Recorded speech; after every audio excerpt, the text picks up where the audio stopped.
What it do, y'all? It's your boy Yak City 360. Day 26 of 30 days in the box 7.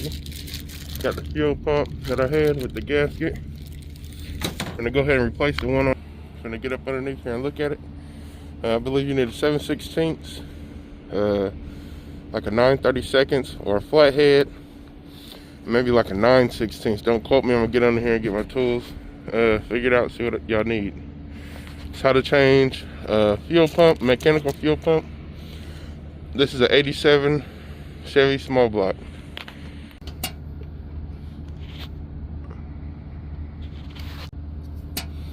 These both weren't even that tight, y'all. I barely had brake them loose. Good thing, I guess. Bad thing. Luckily, shit, the mug ain't come off. We'll take these out real quick, show y'all something. Well, y'all, I was finna try to show y'all me changing the fuel pump, but the fuel pump a pain in the ass when you got the emissions, little vacuum thing in the way, and hoses. And if you got the factory engine with everything that come on it from the factory for the emissions and all that pollution, that fuel pump's a pain, y'all. I've been out here, shoot, it's about 2 o'clock now. I came out about 10:45, so I've been out here 3 hours damn near. We got it changed, got the fuel pump changed. I'm finna unscrew the speedometer cable from the transmission. But I was gonna try a little tips and tricks. See the fuel pump, I'll put some extra silicone around just to hold the gasket on and whatnot. And I didn't have it. So you got the fuel pump, you got a gasket, then you got like a block off plate. You remove that block off plate, your little rod drops.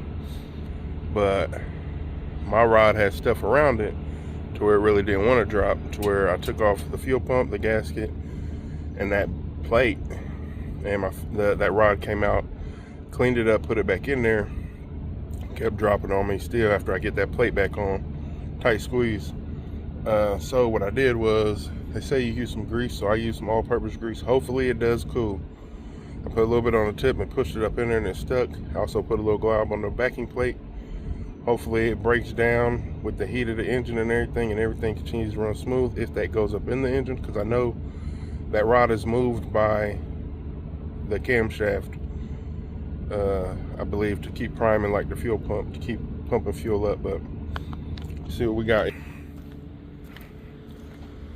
Door open, so you already know I know it worked.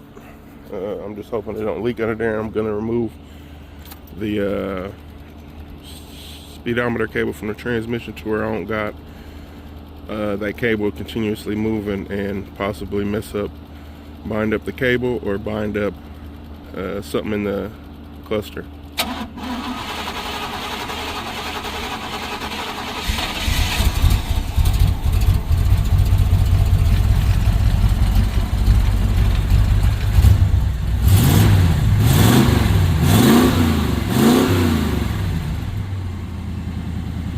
Look at a couple things real quick before y'all see 360. I wanted to show y'all how I changed the fuel pump, but I wasn't able to.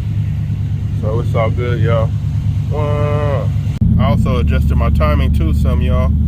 The little U clamp bracket that holds the distributor in was angled. It was only on there half, so I loosened that up, put it on there the right way, y'all. Day 26 of 30 days in the box Chevy, y'all.